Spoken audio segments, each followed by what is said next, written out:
By Sardath's shriveled sack, we are back, this time with a review of the Tomorrowverse entry, Green Lantern, Beware My Power. You're listening to DC On Screen, and this episode officially begins after these agonized death cries of lost Owen souls.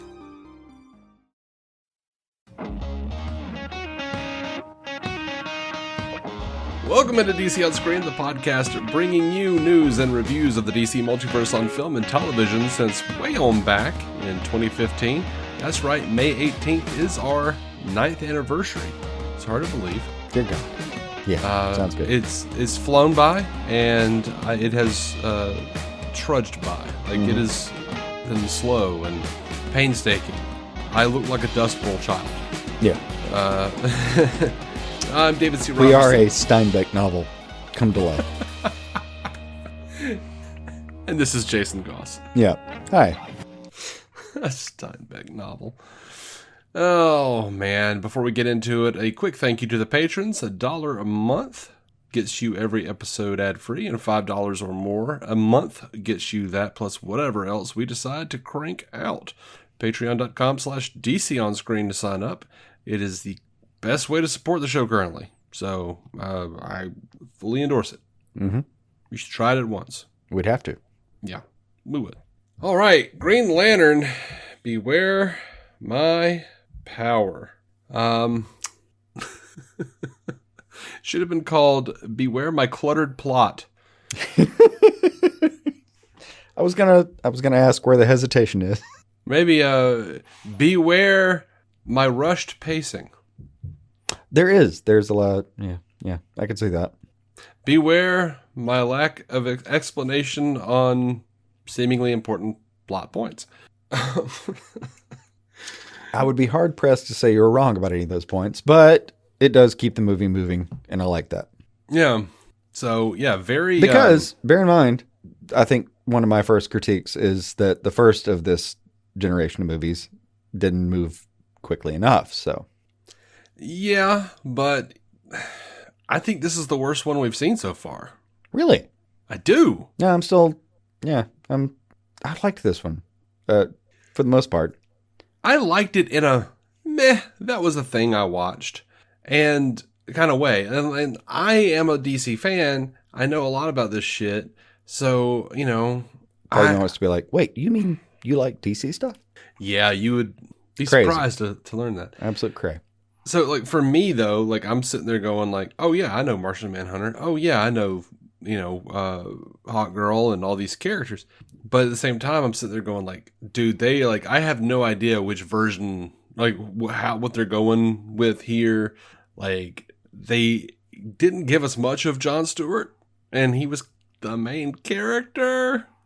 No, they didn't, but, I mean, well, they did, but I see your point. He was in the Marine Corps and he has PTSD. That's what we know. Yeah, he's got PTSD, and that they acknowledged twice before dropping it completely. Some very real scenes about how that would go, or could go. But like, I kind of liked that they just have his origin story. I don't know. It is actually a little bit more descriptive than I suppose it might be. Yeah. Same time, though, I don't know. I like the story moving along and getting into different things. Like, the big thing with the movie, I guess, is like the Thanagarian Ren thing. Mm-hmm.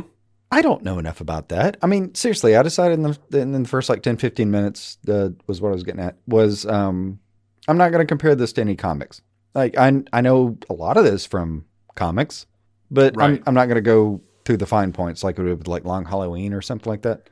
Yeah. Well, I mean, that was a straight up adaptation. I felt like that was more appropriate. I'm not going to go like, I don't want to, like, I don't have a list of things from like, they didn't do this in Emerald Twilight or, or whatever it was. Like, and they did like try to cram like a few big storylines into this like one movie and kind of did none of them justice. But it's a lot in the movie, but I also enjoyed just kind of getting tossed around to some extent.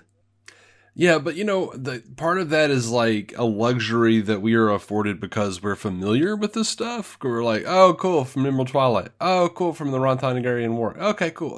That's from Zero Hour. Okay, So like we have frames of reference where we're like, oh, that's kind of a fun twist. But like if you were like just someone who wandered into this universe and started watching, you're like, what was that alluding to? Because that got dropped. What was this? Because they never gave us a backstory for Hawk Girl or any kind of like real motivation other than, me no like Ronians. Yeah, yeah. Well, I mean, the thing I did like, I don't know, I enjoyed their relationship in particular over the course of the film is they just sort of get to know each other as people investigating a crime, effectively. Mm-hmm. This entire film is basically just a whodunit. Yeah. You find that out about 20 minutes in because Sure. it seems like it's just going to be like a origin story for a second, and then it's going to be like a origin story for some part of the Justice League. Not even one that we're like deeply familiar with in a lot of ways. Mm-hmm. Was it going to be like Martian Manhunter, GA, and Hawk Girl? But Vixen earlier on. Vixen, yeah. Which was, I kind of felt like it was a little bit of fan service. Like, okay, here's Vixen and we got Hawk Girl. Now neither one of them are going to date Jon Stewart, but fans of the, Justice League animated series, they're going to remember that he got down with both of them. They'll know some of this.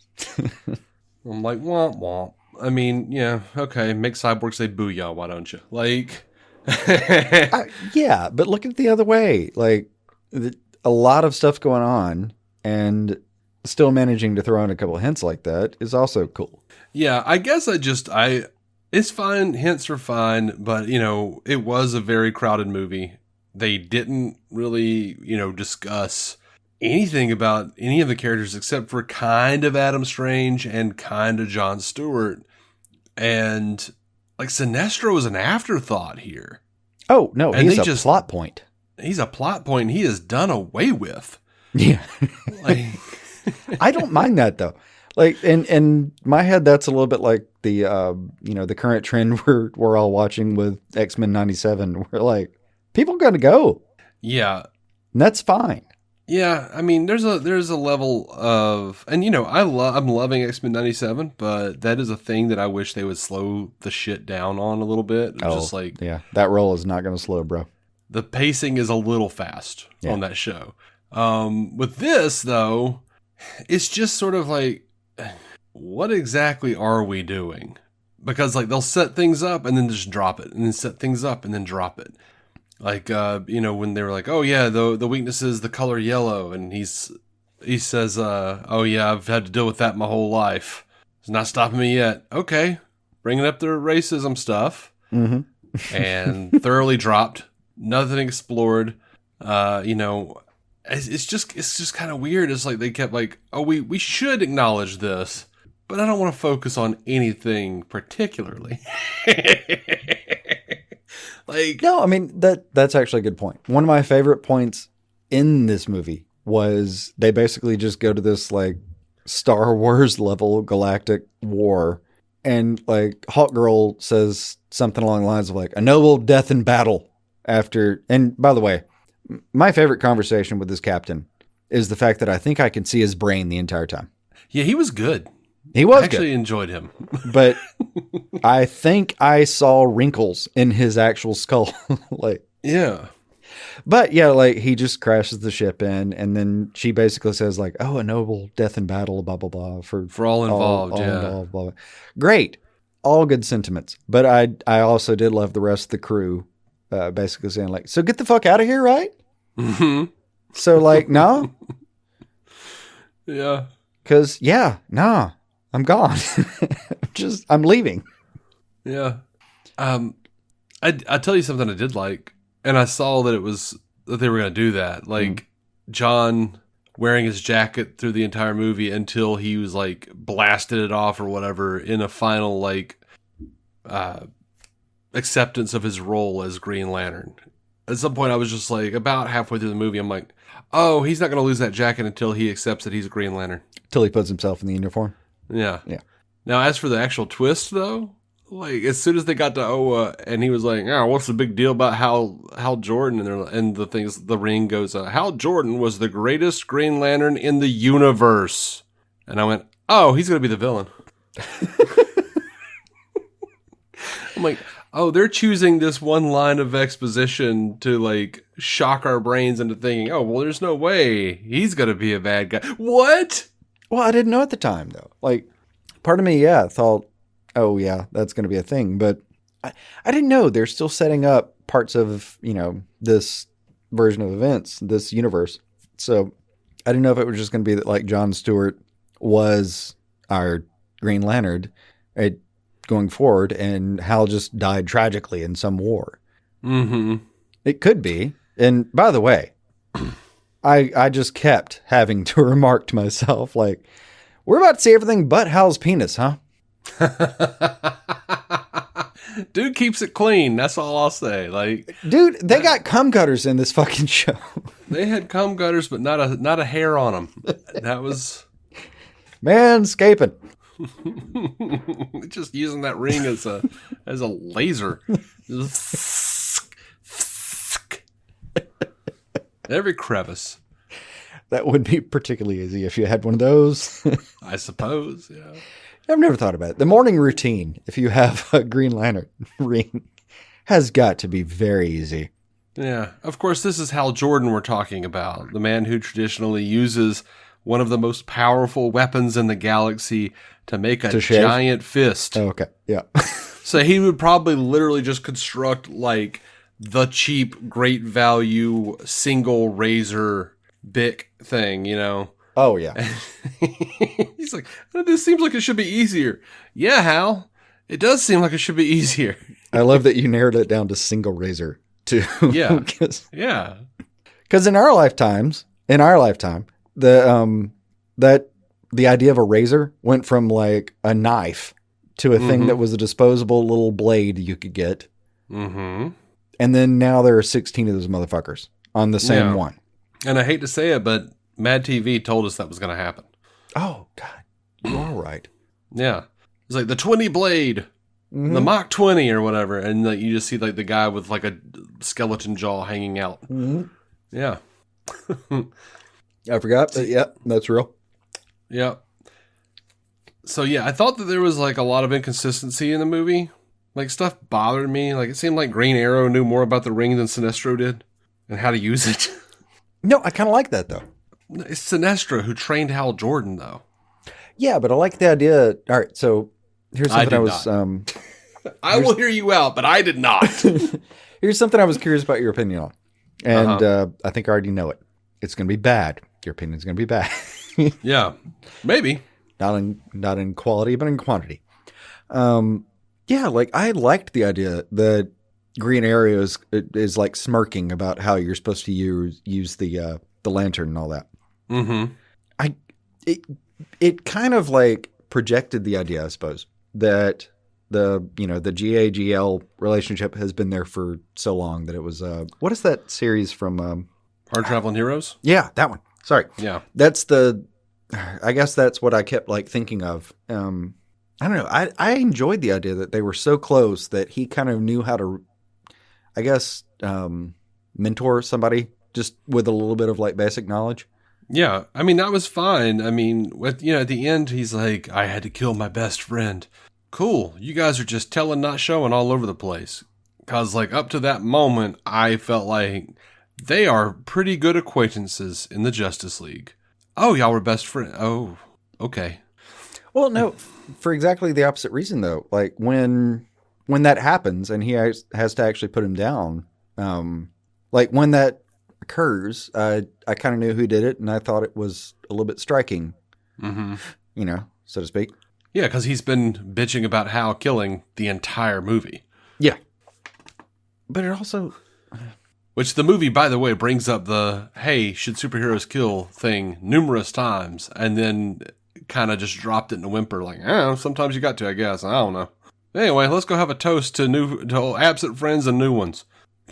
Well, I mean, not necessarily. I mean, Hal just grabs a mace and, brains a motherfucker. That's right. Like somewhere relatively early on. Yeah, he did.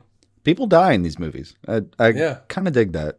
And then he shot a dude in the back several times. Yeah. Yeah. Don't forget that. Which, by the way, should have been a big red flag. And it was treated like it was that's concerning.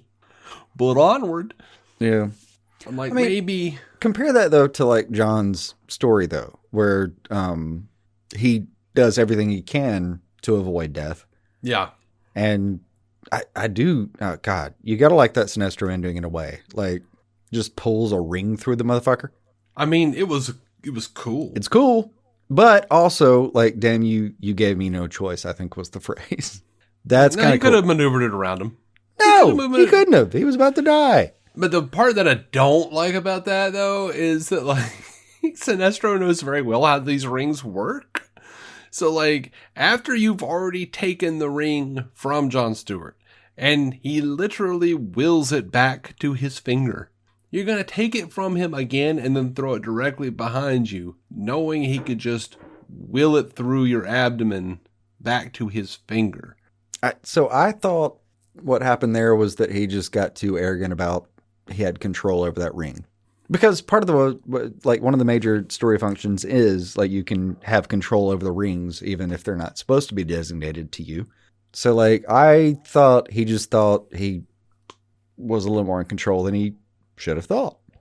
Yeah, like, after you've already taken it and the guy brought it back to himself, you shouldn't, like, there's no version of that where you're like, well, it happened before, but it won't happen this time. Why? I just thought he did it just a little bit different. We're like, no, I got that corrected. Nah. I'll throw it directly behind me. It didn't work for me really at all. I mean, it's not like he set it on the back of his brainstem with a piece of sellotape and just hope for the best. Right. He really tossed it behind him pretty, flamboyantly. What I was looking for between Sinestro and Jon in their final battle was a battle of wills, and that is not what they did. No, I think that was, though. Exactly what they did. Was like I thought when Sinestro threw that, he thought he had just actually broken Jon's will. And Jon makes the choice to actually kill somebody. Mm-hmm. And that is the thing he wanted to avoid the most. But, like, yeah. Yeah, which is also kind of weird for the story, since they made kind of a big deal. Not a big enough deal, but kind of a big deal out of Hal just killing willy-nilly. And then he turned out to be this piece of shit lantern god, which he doesn't actually call himself Parallax. He just keeps saying he's a god. He just keeps getting right there. Yeah. So, yeah, it was just all very strangely handled, especially like at the begin. Well, not the beginning, but like when Hal tells Jon, "No, it's not my ring anymore. Now it's patterned to you. So it's patterned to your thoughts. So I can't control it now. It's yours. By the way, I control all these other rings." And Sinestro could take your ring and do shit with it until you will against him. Yeah, just a reveal about a fake prison, basically. Yeah. Like, I don't know. The first 2/3 of the movie were basically a trap. Oh, yeah, I know. So, I kind of get it. I mean, yeah, he could have, said anything that was untrue. You're right there. But from a perspective of someone who might be coming into this for the first time, you're like, man, they didn't keep the rules of this consistent at all. Well, possibly, though. Like, coming into the movie the first time, if you knew nothing else, I think, you're going to focus on Jon Stewart a lot. Mm-hmm. And, there's going to be some, like, heritage to the Justice League, which is all represented there. I think pretty well with like, Green Arrow, at least.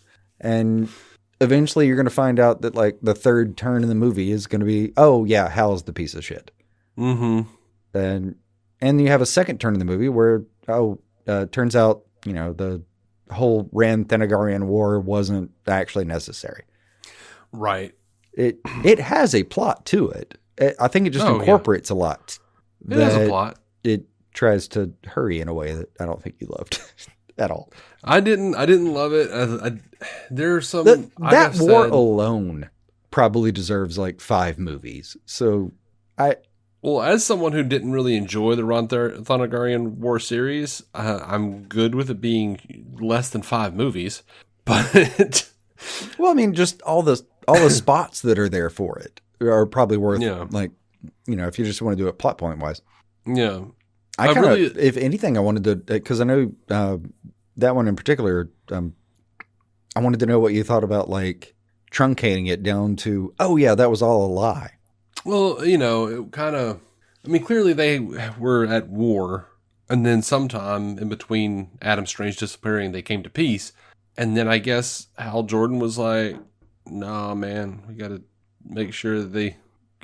What was his issue? What did he like? He was trying to like reform the galaxy in his own image and shit. Something Oh no, I think Strange was the one piece of this that actually made sense. strange. Adam Strange. Yeah. Well, no, I'm talking about Hal. What was his motivation for tricking them into fighting again? Oh, Is he honestly, trying to no, I don't. reform the universe? Yeah, honestly, for that part, I don't know. I genuinely don't know what his main plot point was here. And I felt like the Zeta beam didn't really work the way they said it did. Like, I'm not sure how that didn't like hit that planet because Adam Strange just like connected with it and it disappeared. Yeah, I Didn't mean, think that's exactly how that worked, but I, like I said, parallax. I think it was just that he got consumed by power was the major problem there. and that was the big problem. That was one of my big problems with Hal is that like I know they're not gonna like adapt Emerald Twilight, but they went out of their way to be like, oh, he infected him with the parallax thing. So Green Arrow killing him was like, damn, man, you didn't even get him you didn't even give him a chance to get that shit out of him. He was still possessed. He got chances. No, he was infected. He was possessed. That wasn't Hal Jordan. That was parallax. No, that's. I guess that's why I'm okay with it though. Is like, no, they're way past that. They're way past chances. Yeah, real dodgy on what they were trying to go for. That's actually with a good whether point. killing was good or not. I would assume that if like Zombie Dave showed up at my door, there'd be a couple questions I could ask, Yeah, and then like, and if all of my answers aren't, dude, I don't know. I'll kill you. It's not me. I'll have to kill you. Like, if it's not 8:00 at night and I didn't just say, dude, I don't know, I just woke up. Yeah. Yeah. I love you, but like, we're talking zombie apocalypse here. I got. My favorite version of that, by the way, is the Simpsons Halloween episode where the zombies are loose and they're running out of their car. Homer's got a rifle, and Zombie Flanders walks up and goes, "Hey, neighbor, feeling might peckish. Mind if I nibble your ear?" And Homer blasts him away. And they're like, "Oh my God, Dad, you killed the Zombie Flanders." And he goes, "He was a zombie?" The bit in Shaun of the Dead though, where like Nick Frost's character runs over somebody and they don't know if he's a zombie or not. It's, Ed, what'd you do? And basically like they back up and turns out he's a zombie. And for a moment, Ed tries to, wouldn't matter either way, And then they both realize he's a zombie and had been before, and they both kind of like breathe a sigh of relief, like, oh, okay, all right, Yeah. I need to rewatch Shaun of the Dead. everyone should. It's an October treat for me. And that Treehouse of Horror, for real. I want to go back and watch that. I think I have it memorized, but that's no matter. Let me put it this way: I don't know a lot of Simpsons. I see Simpsons as they come and go. I have never seen a single moment of a Treehouse of Horror that was not fucking fantastic. Oh, I have. Some of the later ones I haven't cared for, but Well, those first like 3 or 4 were just like on damn point. Just some of the best writing they've ever done. like I said, coming and going. I've just enjoyed what I saw. But That's fair. I love the transition to Jimmy Simpson as GA.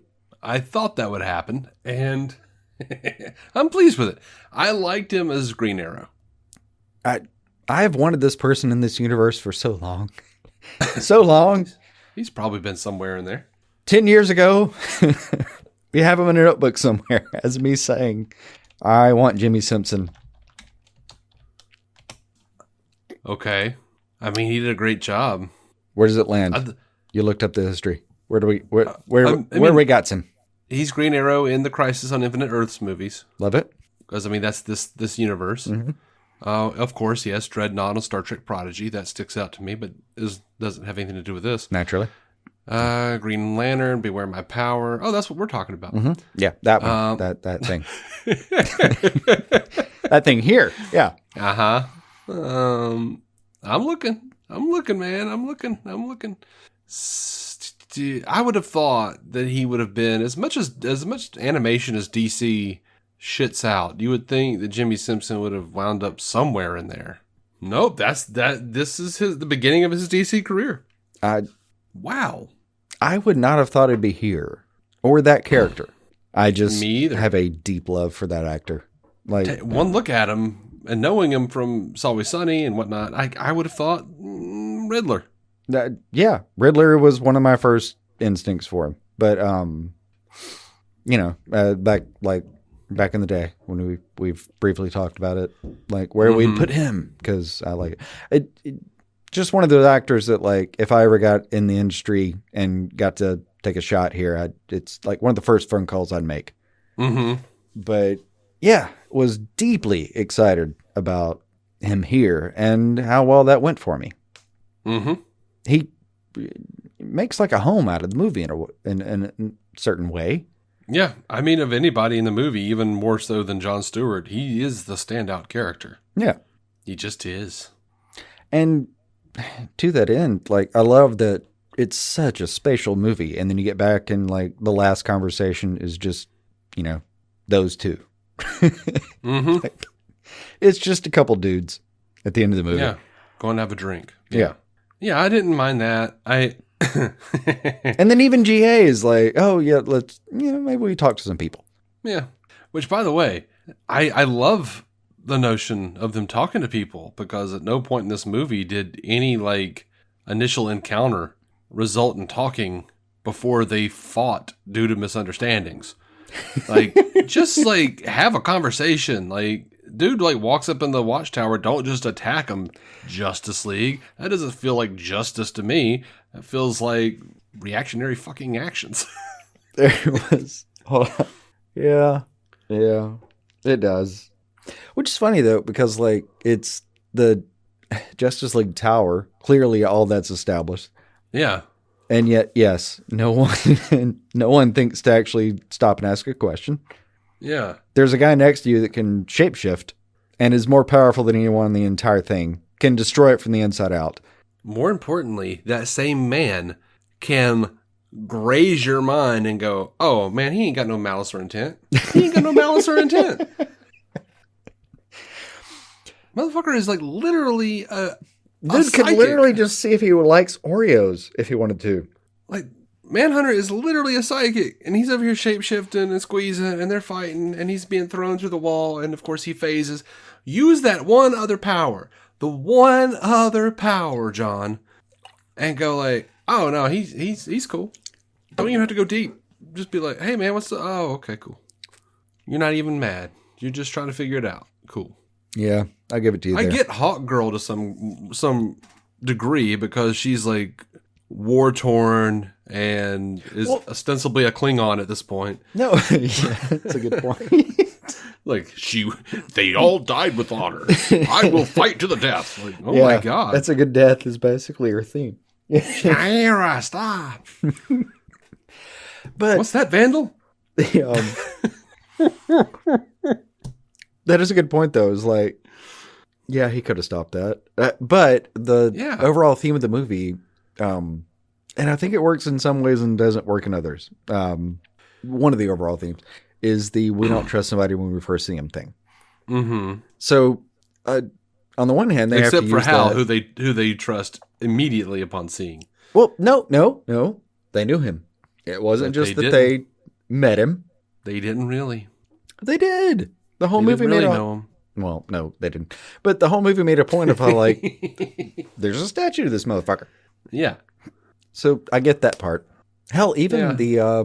even the like alien ships have to be like, give me your DNA to fucking Adam Strange.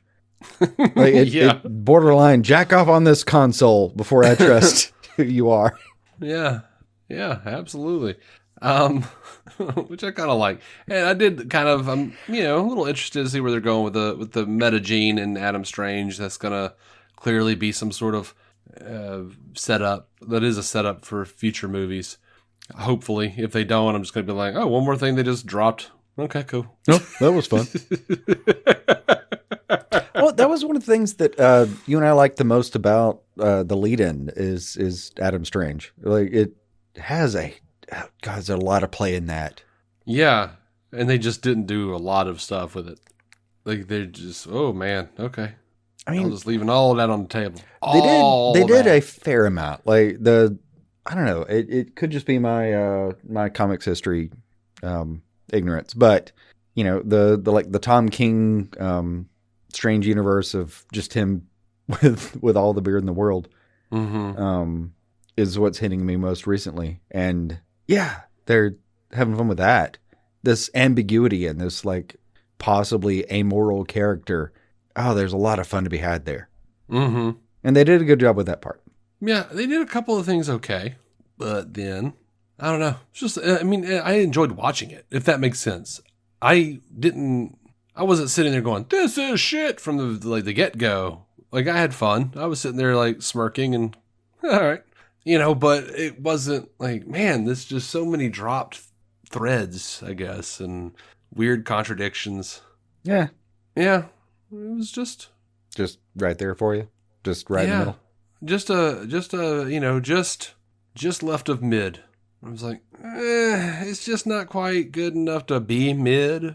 But like, if this was like, how like for the last like 20 years, nerds have been going, well, DC is always really good at animation, but they can't get their live action straight. But Marvel's got their live action straight, but can't get their animation on board. Yeah, they'd change their tune if they watched this movie. They'd be like, oh, I guess sometimes they do mess it up. Oh, no. I would disagree entirely with one point of that. The Oh, I don't agree with those people either way, but Oh, yeah. I mean, there's a part of me that does, but it only they has just say that shit because they read it on the internet. yeah, it only has a reductionist kind of view kind of thing. Yeah. But importantly, like, well, to me, the part of watching this that the entire time I was like, man, the actual animation and direction Yeah.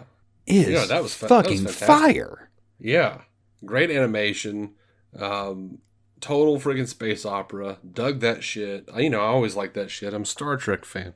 Well, and I know this sounds weird, but I have just been watching like Futurama as a bedtime show recently. Something I do every like 5 years or so.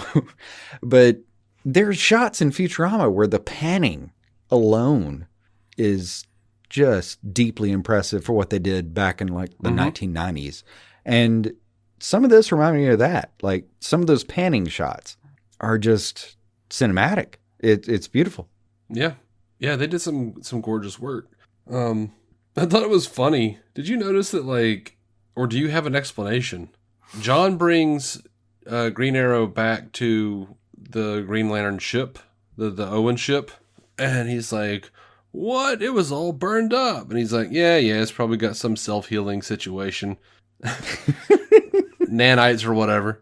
Which was a funny throwaway little explanation that I enjoyed. I loved his nonchalance. I loved the Green Arrow characterization throughout the whole thing. He's like, oh, tell your ring to put the coordinates in. And he just like leans back on his arms and shit. But like later on, they're trying to go to warp and it's like shaking. And Shira's like, this ship has been through it and needs a repair, needs a spin, whatever it was. And I'm like, why? It's self-healing. They established at the beginning it was a self-healing ship. Why is it not healing now? I thought it was, and like right before she said that, they said like, we don't know if there's enough fuel to warp. So like when it started shaking, I was like, oh, it's because they don't have enough fuel. It's running out of fuel. And then she like makes a point to be like, oh yeah, no, the ship's like messed up. It needs repairs. What is going on? Was there an explanation I missed? The history of that ship? No, I don't think so. Not that I call it. You're just noping out of that one. You're like, no, that doesn't make sense. Not necessarily, no. But yeah, gorgeous movie. It was very, very pretty. Well animated. I feel like you're going to be like, well, and this was fun, but I'm out. It's no Akira, but it's pretty good. It's no Pentropolis over here. But I mean, you tell me that shot with Hal with like 10 fucking fists of rings wasn't fantastic. That was actually, honestly, that was one of the weaker animated segments, I thought. Really? Yeah, I did. I thought it looked a little rubbery. Oh, that's kind of funny. I don't know. Yeah, that was like literally like one of like maybe 2 shots in the entire film. I went, oh, that animation didn't look good for a second. Okay, moving on. I mean, it's bound to happen somewhere. No, I love how it does hit me and you very differently. Where like sometimes I'm just like, oh, that's a cool moment for the idea of it, and sometimes you're like, yeah, it looked like shit. Yeah, Jason, what's the old phrase? You ignorant slut. Yeah, the point counterpoint with Aykroyd and Curtin. Yeah. Yeah, I guess it was, I have many issues, and some of it is like, I didn't feel like Hal Jordan got enough character development, and he just kind of got infected and became a god, and, I kind of really love the, actually seeing like an actual fall of Hal Jordan, or anybody. Like, if you're going to turn them evil, I feel like it needs to be earned, and I didn't feel like this was earned. I do feel like there's like 1,000 years worth of backstory here that you wanted that's not here. Well, also you could kind of cut down on some of the cast. Yeah. I mean, you can, but we are in a storyline where like maybe some of that's going to be explained. So I'll give it a little bit of breathing room. Yeah. For what you're asking, it's not there. And yeah. That like clearly not there, and that's fine for now. Yeah. And that may just end up not being there. I mean, there could have been like a really nice bit with like, with Jon Stewart flashing back all those 2 times. Yeah. Both of those times? Both of those times to his PTSD. We could have actually had like a little bit of character development with him where he was like, I killed people in the war. I'm not a hero. Something like that. Like, and then have to like watch this person who was supposedly the greatest hero of the galaxy, whatever, the Green Lantern Corps, watching him fall and like learning about his own descent from grace in his own mind. Like or you could have had like him accidentally killing, a civilian or something in the war or something. Yeah. And like, you could have played it as we've all done. I mean, sorry, I didn't say that. You're right. You could have had it to where John had some failure that he was trying to overcome so that he could accept becoming a Green Lantern, and had that juxtaposed with Hal, who was just naturally the greatest Green Lantern ever and did all the things by the book and all the things right, and then fell anyway because of X, Y, and Z, however you wanted to depict it. I almost feel like Hal didn't get any say in the matter here. It wasn't like something, his mind didn't break, he didn't have some great failing. He was literally infected with a thing that once got inside of him, like Hal's natural ability to like be the best at everything, he was like, well, I guess I'm going to be the best at being evil. I'm your master now, Sinestro. Well, if I'm going to do this. And like, for as little as they actually gave Hawkgirl, and I hate to say it because I love Adam Strange as a character, but as little as they gave Adam Strange, like they gave him. Oh, I thought they gave those two a lot, though. In certain, yes, it was pretty static. If that's what you're getting at, it was static. There was not much to it. Well, yes, though, but like Hawkgirl, by the end of the movie, she's like, "Hey, keep an eye on the universe for me." Mm-hmm. She gets dynamic. I think. I don't know if it's that straightforward in a lot of ways. Like I think a lot of these characters had some come around. I mean, their presence was there. I mean, you got some sense of who they are, but you could have told a smaller story. You didn't have to go into the Ron Thanagarian conflict, which they didn't really anyway. They didn't really. No, I mean, yeah, but It was. I'm not sure I would care about a 5-movie version of that, but yes, it's possible. I'm not. I know I'm not. I'm just saying it's an expendable story element that you didn't need. Like, this could have been more about Sinestro and Hal Jordan and their relationship, but still focused on Jon Stewart and how he is coming into this. He's the audience proxy. It is his story, but you have the situation with the Owens, because while they didn't really show it, yeah, Hal's completely capable of killing the entire Corps. He did that shit in the comics. Like, that's not a... will. Yeah, that's not an outlandish claim to make. Yeah. It's just, I feel like it could have been pared down and funneled into a more tightly written movie that I actually enjoyed probably more. But, I mean, it is what it is. I'm always going to sit there and watch a movie and pick out things that I don't love. And I just, I think there were better Green Lantern stories that have come out in animation. But, and I'm not going to I don't know. Oh, by the way, no idea what the Green Lantern Corps are if I'm looking at this movie. Oh, they're dead. Who cares? They're dead. But I'm like, fuck off. He he lets the rings go, find new Green Lanterns. Yeah. What are they going to charge their rings with? They're going to have that for about 25 minutes, and then it'll be like, battery dead. Yeah. How do I charge it? I don't know. The biggest problem I had, functionally with the movie was we killed off the Yellow League in 2 seconds. Yeah, man. The heaviest hitters in the yellow area, they're just gone. Yeah, they're relegated to minions of the great Hal Jordan. No, I mean that. Yeah, it takes a. Let me put it this way, and this is a little bit why I'm not down on the movie in that sense. Is it's a Green Lantern movie where what we've done is basically destroy Oa and the entire Yellow Lantern League. Mm-hmm. But we have more movies coming. So I'm not going to worry about it yet, but also that could be something I complain about a lot later. Yeah. Oh, by the way, so, I don't know how much you see this online, but a lot of fans have been... the usual suspects who are blaming James Gunn for every damn thing. Yeah, Russia. Are saying, how dare you? James Gunn canceled the Tomorrowverse.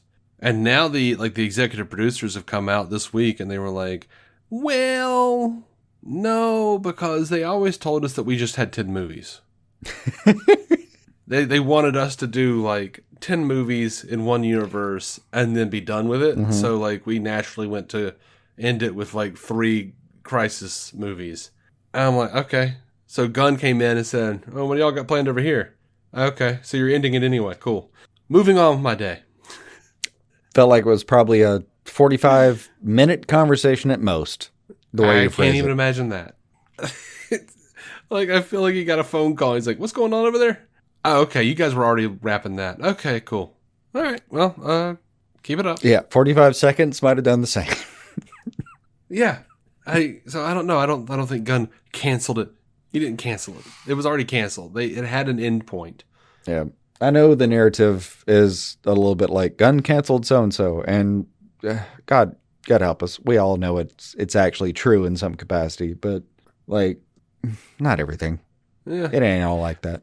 What was funny is this one producer that that was in this article was saying oh yeah, we were like, hey, we'd love to do 20 movies, and they're like, you've got 10 movies, and he's like, well, I mean, it's not like you're not going to take the job. You're still going to do it. You're just going to wish you had 10 extra movies.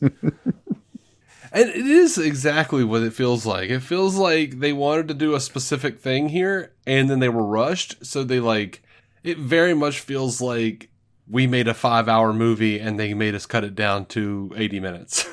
I mean, a little bit, but like if I told you, like, hey man, I've got all the rights in the world to it. You want to do 10 movies? Uh-huh. Sounds good, right? Sounds good. Sure. We got a plot point. We got a whiteboard. They're all filled out. I've killed 14 expo markers on this shit. Mm-hmm. Okay, you've only got 2 now. Well, do you want a third? Sounds great. Like, yeah, shit changes. Yeah. It just is that simple.